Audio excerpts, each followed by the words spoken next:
Governor Samuel Ortom of Benue State has called on President Buhari to urgently resign from his office and hand over power to his vice, Professor Osinbajo. The governor, who is a strong critic of the Buhari administration, made the call at a press conference in Makurdi on Monday, March 14th. He alleged that the president failed Nigerians in all areas of his electoral promises, especially with the worsening insecurity in the country. The federal government has completely failed, and I want to call on President Muhammadu Buhari to accept the fact that he has failed this country, and I want to advise him to honorably resign as president of Nigeria.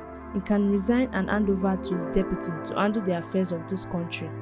Otherwise, this country will go down, he said. The governor lamented the continued killings going on in his own local government of Guma and other parts of the state by suspected elders, militia, as well as banditry suffering lives out of citizens in parts of the country.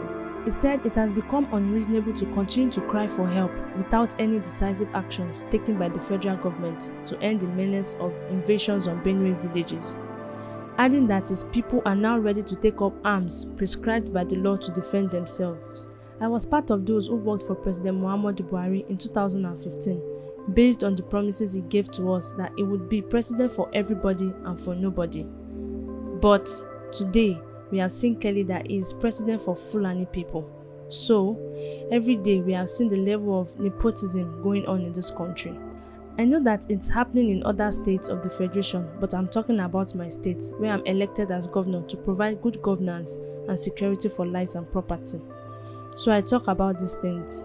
It's unfortunate, and I pray for my colleagues and people of various states that let God help us.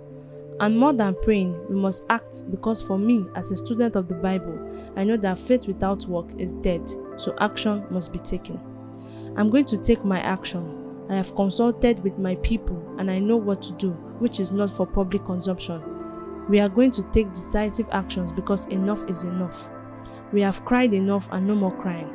After those press conferences, I'm not going to tell anybody about how many people have been killed in any of my local governments any longer. We will take steps and complement the security agencies, but we are not going to compromise our peace and security again. This is enough. The 1.5 million people I have in the camps were chased away from their homes by those terrorist people.